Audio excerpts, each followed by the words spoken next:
Hare Krishna, everyone, and welcome back once again to our ongoing series on the glories of our most beloved Sri Vrindavan Dham. Nama Om Vishnupadaya Krishna Pashtaya Bhutale Srimati Bhaktivedanta Swaminiti Namane Namaste Saraswati Deve Gauravani Pacharine Nibhishesha Shunyavadi Pastrata Deshatarine. Today I'm addressing you from Rishikesh on the banks of the celestial Ganges River. We're here for our Rishikesh Kirtan Fest, and it's going very nicely. So we are continuing with our mini-series on Stimulation for Ecstatic Love, and this will be part 69. In our last few classes, we have been discussing various devotional poets. So today I would like to speak about a devotee of the Lord who's famous for having composed 125,000 devotional poems or songs about Lord Krishna in Sri Vrindavan Dham. That famous work is entitled Sur Sagar, meaning literally ocean of melody. Unfortunately, only 6,000 of those poems still exist. And this devotee's name is Surdas. Now, Surdas was a disciple of Sri Ballabhacharya of the Pushtimarg Sampradaya, and he wrote his poems in the Brajbhasa language, and they were mostly, scholars say, lyrical. And as such, they were easily sung by devotees of the Lord, in the past and in the present as well. Now, I first came in contact with Surdas some years ago as I was researching for famous devotee poets and musicians on Folio, better known as our Bhaktivedanta Vedabase. And there I discovered a prayer by Surdas entitled Charana Kamal, or simply lotus feet. It begins Charana Kamai Bandon Hari Rayai. I offer prayers unto the lotus feet of the worshipable Lord Hari. Then, Jaki Kripa Pangu Giri Lange Ande Kon Shaba Kachu Dara Sai. By his mercy, a lame person crosses mountains, and a blind person sees everything. Then, Bahir Suni Mukha Puni Bhole Ronka Chale Sira Chatra Daraye. A deaf person hears, and a dumb person speaks again. By his mercy, even a poor person may walk with a servant holding an umbrella over his head. Surdas Swami Karuna Mai Bhara Bhara Bandhan Tehi Paye. The Lord of Surdas is full of compassion. Therefore I offer my obeisances unto his lotus feet again and again. So in that poem, Surdas says, Ande kon shaba kachu daru sai. By the Lord's mercy, a blind person can see everything.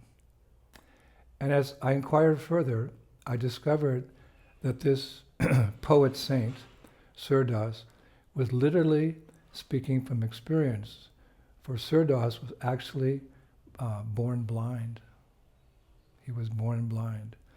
He was born in a village near present-day Agra in the year 1479, way back 1479, actually in a poor rabbinical family. And it's said that as a child, he had this mystical ability to find lost items as a very young child. For example, once his father was given 2 gold coins for performing a sacrifice or a ritual, which some rats carried away at night. And when his father was searching for them, Surdas, despite being blind, led his father to exactly where they were. He was also, it's described, as a young child, able to predict the future with pinpoint accuracy. He could predict the future. But obviously more important than that, all of that, was this inclination to hear about Krishna as a small boy. It is said that while other children were playing, he simply wanted to listen to his mother recite Krishna's Vrindavan pastimes. And the real depth of his relationship with Krishna was revealed one day when he was 5 years old, when he fell into a deep well. When he was 5, he somehow fell into a deep well where he remained inside for 6 days. But the whole time he remained calm, just thinking and praying to Krishna. Then miraculously, on the 7th day, Radha and Krishna appeared and rescued him personally from the well. This was well known. And Srimati Radharani was standing quietly by Krishna's side when Surdas, not knowing who she was, grabbed her ankles. And when she revealed that she was Srimati Radharani and requested he let go of her ankles, Surdas said that because he was blind, he couldn't be sure of her identity. So then Krishna smiled and immediately restored or gave him his eyesight. And he was able to have darshan of both Radha and Krishna. He could see finally. And being pleased with him, Krishna asked Surdas to request a boon. So Surdas folded his hands and gazing at the beautiful form of the Lord, he said something amazing. He said, "My dear Lord, I prefer to remain blind. I prefer to remain blind, as I do not wish to see any other form than yours and your dearmost consort, Vrindavaneshwari, Srimati Radhika." So, he was blind for the rest of his life. Krishna granted his request. Unfortunately, it's written, as a result, when he was young, he was ridiculed and even shamed for his blindness, especially by his peers. Now the acharyas say that as a result, he quickly became detached from material life, and in a spirit of renunciation, he actually left home at the age of 6 to become an ascetic. At the age of 6.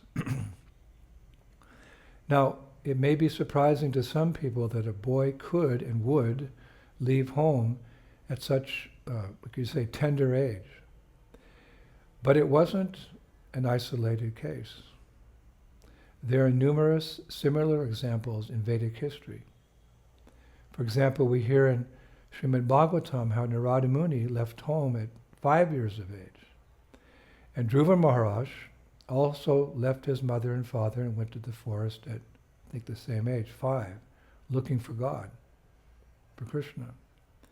And in more recent history, Sripad Shankaracharya, also when he was 5, one day asked his mother if he could take sannyas. "Mother, can I take sannyas?" So she was shocked, and she replied, "Yes, my son, but only when you're on the verge of death." Meaning in her mind, when you're an old man, my son. So the intelligent boy immediately ran to the Kaveri River, which was nearby, and which was full of crocodiles.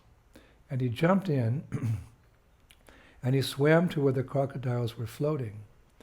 And when they saw Sripad Shankaracharya, they started swimming towards him with their mouths wide open.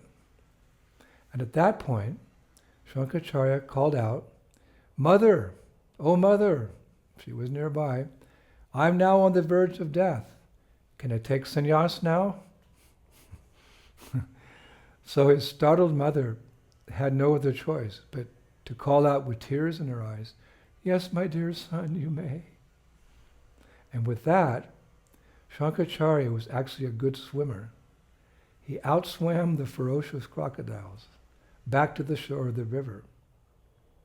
When he got out, he picked up some torn saffron cloth on the bank and put it on. Then, picking up a nearby stick to use as a sannyas danda, he walked barefoot out of the village as a renunciate. And what could I say? The rest is history. Sripad Shankaracharya.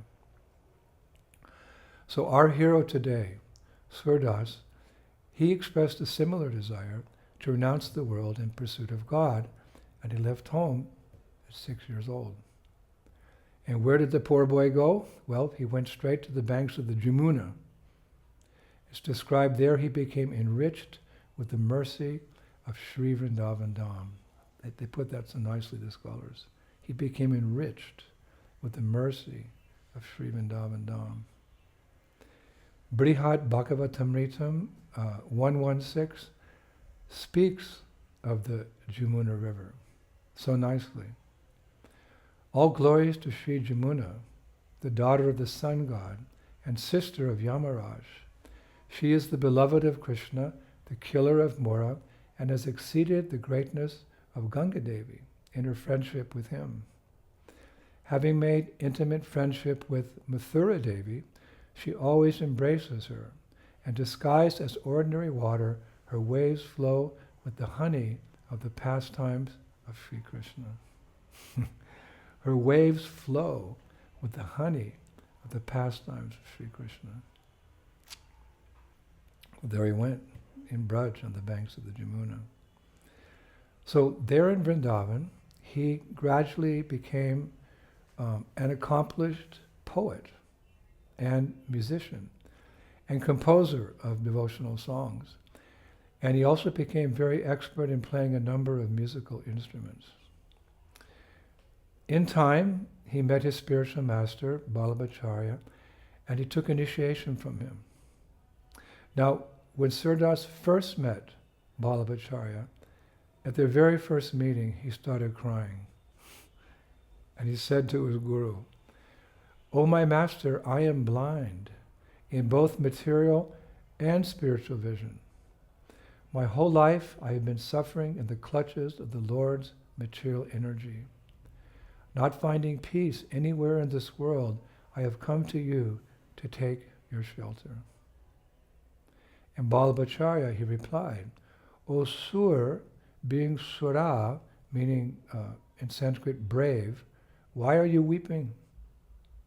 Open your heart.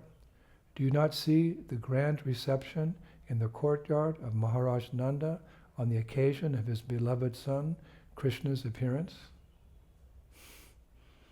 So as soon as Surdas heard these words from his guru, it's described something changed in his heart. And all his misery was gone. He took the words of his guru to heart. And at that very moment, he sang the following poem, which is actually his very first poem dedicated to Krishna. It began, "Braj bhayo mahar ke put, jabye bhat suni braj." The word has spread all over Braj, dear brother. The son of the king, Maharaj Nanda, has appeared. The maidens of Braj have started decorating themselves before arriving at the palace of the king to sing auspicious songs. They are dressed in vibrantly colorful clothes and are wearing their blouses close to their hearts. They have put red dots in the middle of their foreheads, and their fortune is situated in their eyes as carilium. They are all running to Nanda Bhavan like red, yellow, and green birds who have been freed from their cages. The coward men have started dancing, singing, and running in all directions, their hearts filled with the topmost joy of their life. Brahmanas have started singing Vedic hymns, and musicians are playing drums and kartals. Oh, Surdas says, from that very day, all the residents of Braj started living a life of celebration and happiness. Such a poem. So when Balabhacharya heard that beautiful poem from the mouth of Surdas, he told him to take a sacred dip in the Jamuna and come to him so that he could give him initiation. He said, "O Sur," which was his name from childhood, "from today on you shall be known as Surdas." Sur literally means brave. And in olden times, Sura referred to a soldier who fights on the battlefield without fear. But Balabhacharya explained at that moment that he was giving that name to Surdas as one who was qualified and brave enough to walk in the complicated field of musical notes and melodies, which is a brave act in service to Lord Gopal. So soon after that, his initiation, Surdas was selected as the chief singer at the famous Gopal temple out at Govardhan Hill. Of course, we know that deity of Gopal was found by Madhavinda Puri, and now he's worshipped in Nathdwar as Srinathji. So he was selected as the chief singer at that temple on Govardhan Hill. And once the head pujari of that temple, curious as to how, Surdas was always describing the beauty of the Gopal deity so nicely in his poetry, although he was blind, wanted to test Surdas. So that day he dressed the beautiful deity, again Srinathji, now in Nathdwar, in only a single strand of pearls. And when the curtain opened, the pujari said, "So Surdas, tell us how Gopal looks today." So Surdas started singing. He began, "Lala hum dekyo nangam nanga." "O Saki, look, today Sri Krishna is standing naked. His only adornment is a string of pearls, and waves of beauty arise from his unclothed form. Every limb is glowing in incomparable sweetness. Seeing it, even the sun and millions of cupids are put to shame." Surdas says, he has a captivating smile and drops of milk on his face, and he is laughing along with the gopis. So after this incident, everyone was convinced of Surdas' unique ability to see his beloved Lord, despite the fact that he was blind. Mystical. So soon his fame in writing increased, and his composing of poems and songs spread rapidly. And at that time in history, the legendary musician Tansen, who was actually the chief musician in the court of the great Emperor Akbar in Delhi, he once sang one of Surdas' songs for Akbar, and when he did, it brought tears to the emperor's eyes.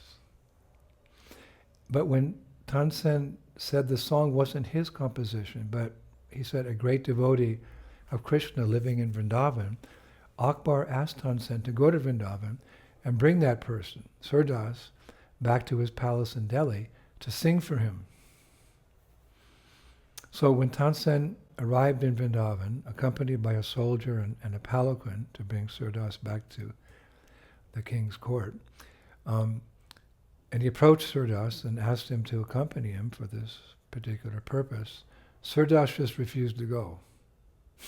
So the soldier said, "Your refusal can lead to the emperor's anger, which will have an effect on the service of Lord Gopal. So don't make the emperor angry." So, as a compromise, Surdas then asked his very dear friend and godbrother, Kumbhandas, to go to Akbar's court in his place. So when Kumbhandas, who is actually described as another gem amongst Brajbasa poets, came before Akbar, the emperor, he sang, "Santan Kokaha Sikri Shokama." What do the devotees have to do in the capital of the emperor? Nothing. Coming to this place has broken my footwear and disturbed my chanting of the holy names of Lord Hari. Here I am forced to look upon a false emperor and offer him my respects? Wow, he's a sadhu. He speaks the truth. And then Kumbhan, he concluded, Kumbhandas says, "Without Giriraj, all these things are useless." What a devotee. Without Giriraj, all these things here in Delhi, they're useless.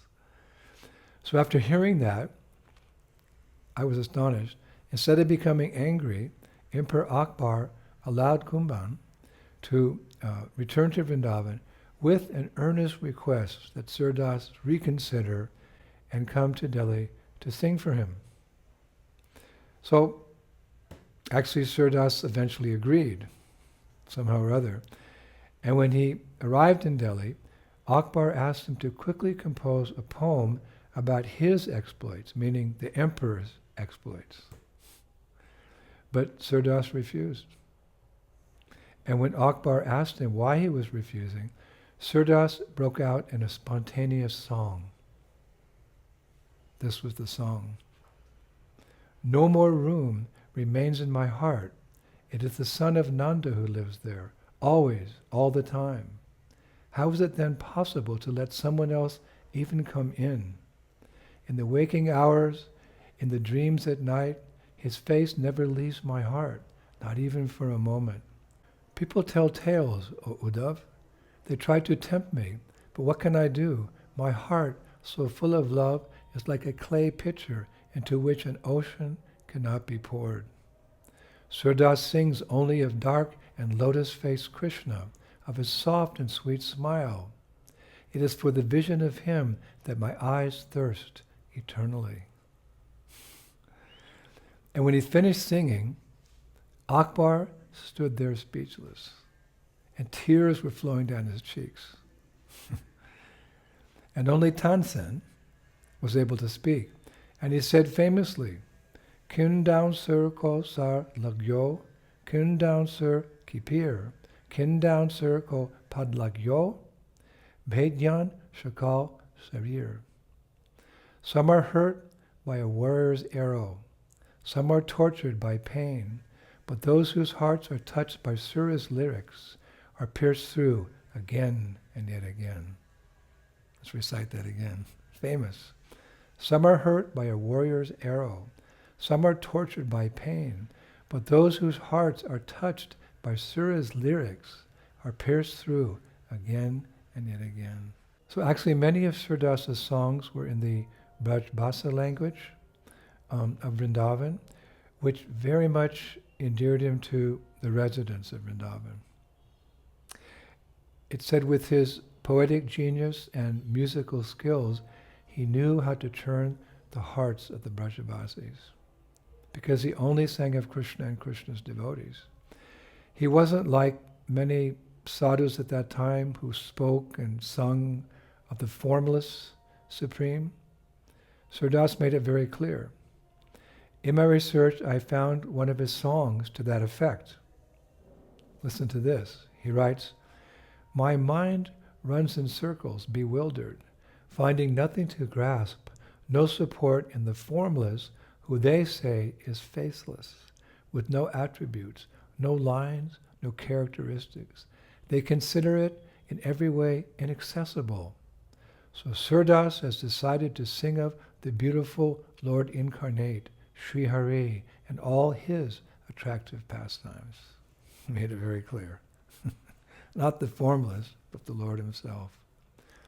Now Surdas himself was well aware of the very deep pastimes of Krishna and his devotees in Vrindavan. He openly sang of the gopis' pangs of separation from Krishna, for example, Vipralambha Bhav, love and separation. Listen to this following composition of his. It's the gopis singing after Krishna has left Vrindavan for Mathura. This is the gopis singing, very deep. No one has ever become happy loving. The moth loved the fire, but the fire consumed her. No one has ever become happy loving. The bee loved the lotus, but the flower became its prison. No one has ever become happy loving. The deer, drawn by the sweet sound of the hunter, had to bear an arrow in her heart. No one has ever become happy loving. We, who loved the honeyed one, Krishna, were struck dumb when he left us. Without our Lord, we suffer. Our tears are always flowing, for no one has ever become happy loving. The gopis. That's so beautiful. So he understood the deeper mellows. And in Vrindavan, Surdas spent much of his time near Govardhan Hill, on the banks of the sacred Chandra Sarovara lake. Chandra Sarovara lake. Actually, this lake, Chandra Sarovara, it is to the followers of Vallabhacharya what Radhakund is to the followers of Sri Chaitanya Mahaprabhu. We've been there many times. And eventually, Chandrasarovar is where this great devotee artist left the world in the year 1581. His samadhi is there, and his final words, uttered on his deathbed, are so inspiring. As he lay there, the son of Vallabhacharya, his name was Vitala, asked Sir Das, what are you thinking about now? And as a way of replying, Sir Das composed what would be his last poem or his last song. He sang, Krishna's beautiful eyes are like Kanchana birds, full of rasa, very restless, and slightly reddened due to intoxication. Seeing this, my life cannot remain in the cage of this body any longer. And finishing his song, Sir Das at once gave up his body. Hare Krishna. And from that day on, it is said that devotees go there to pray for his, Sir Das's, inner vision, by which to see Radha and Krishna's eternal pastimes. Wow. And we should take advantage when we're in Vrindavan to go there, to that holy place, that holy lake, and take shelter at his samadhi and reflect on his songs and his pastimes while he was in this world. And we should bathe in that kund, Chandrasarovar, where he departed. So we can finish today, I thought, with some of Sir Das's poems. A little lengthy, but this is really how we can understand who he was. We can hear his words. Like Prabhupada said one time, if you want to know me, read my books. Read his purforce. So we can understand this wonderful saintly poet by hearing some of his poetry. There's so many, I mentioned, 100,000 more poems, but here is a few of them. This first poem is in the mood of Krishna speaking to his mother from afar. He's left Vrindavan and he's on his way to Mathura. So, very spiritually emotional time. So, to capture that mood, Sir Das writes, Mother Yasoda, rest assured, we'll both be home in 5 or 7 days, both Haladhara and I. Meantime, now and then, check on my flute, check on my staff and the horn I blow. Don't let Radhika pilfer away any of my favorite playthings. Ever since the day you and I parted, no one's called me little Kanai. No one rises early to make me breakfast or gives me fresh milk at night. No news ever comes from your direction to tell me how you are suffering. And now Vasudeva and Devaki say that really I was born to them. What can be said about Father Nanda? How cruel-hearted he had been to bring me here to Mathura, says Sur, and never seek me out again. Wow. How cruel has he been to bring me here to Mathura, says Sur, and never seek me out again. Here's another one. Lord Shyam is solely the patron of the poor. Our Lord is the one who fends for the wretched, brings fulfillment to those whose love is pure. What storehouse of wealth did Sudam possess? Why was Hari drawn to a hunchback's charm? What sort of lordliness did the Pandava clan claim? Still he volunteered as Arjun's charioteer. What were Vidura's name, birth and clan? No matter to Hari, he was moved by love. Sir Dasa's Lord is this kind of Lord. He burns away the trials of the true. He burns away the trials of the true. Here's another one. Purifier of the fallen, pitier of the piteous, guardian of those who have no guard. Such are the phrases they always say to praise you, scriptures, universes, and gods. Yet no one has fallen further than I have. No one is more guardless, more piteous. Why do you not give me deliverance? Is anyone more crippled than I? You granted happiness to the Brahmin and the harlot, freed the elephant from his curse, and took away the terror of Arjuna's seed, the target of 1,000-fold heat. Nothing has ever been said or enacted in word or in deed or in thought that you didn't see occur, says Sur. You know it all, inside and out. Here's another one. Fix your thoughts on Nanda Nanana, O my mind. Refrain from drinking the liquor of the senses and bow down before his cooling lotus feet.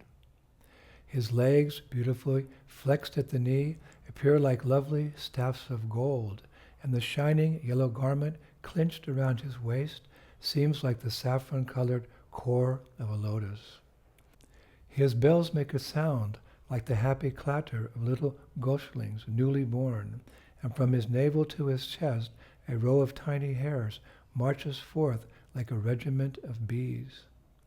A jewel is at his neck and a necklace of pearls. Sandal on his limbs, wildflowers garland his breasts. So it seems as if the Ganges in passion borders the moon and vines unfold a dark tumultuary.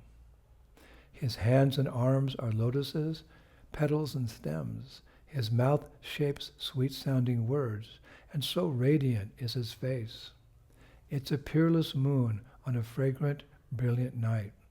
His lips, his teeth, his cheeks, his nose, his surprisingly beautiful eyes and earrings dangle in the hollow behind his cheeks, as if Kama, the entrancing one, were dancing there. His hair is all curls beneath his peacock feather crown, and his forehead marks and eyebrows make a line as if Kama, seeing clouds and a rainbow in the sky, were poised to release a pair of arrows. Surdas says, let your eyes fill and fill with the beauty of the blessed cowherd. Gaze at the splendor of that Lord of life so intensely that your eyes can't bear to close. Surdas, you're far away, but please accept our most humble obeisances. And please draw us near to you so we can learn more about the Lord of your life. Hare Krishna. That's all in Surdas. I wish we could speak about him for millions of classes, but Hare Krishna. So thank you from Rishikesh at our Rishikesh Kirtan Fest. It's going wonderfully. We're getting 400, 450, sometimes 500 Westerners, all spiritual seekers. Every evening they're chanting and dancing in ecstasy with us, and they're relishing some katha, some workshops, and of course every evening a free, delicious vegetarian feast. Many of them say, I came here to Rishikesh, I didn't know what I was looking for, but now I found it in the Hare Krishna mantra, all by Srila Prabhupada's grace. Thank you, Prabhu. See you next Friday. Shri Shri Gaur Nitai ki, Shri Shri Krishna Balaram ki, Shri Shri Radharashama Sundar ki, Vrindavaneshwari, Shrimati Radharani ki, Mayapur Dham ki, Gaur Nitai ki, Shri Krishna Sankirtan Yagya on the banks of the Ganges ki, Nitai Gaur Vimanandi, Jai Jai Sri Sri Radhe Shyam.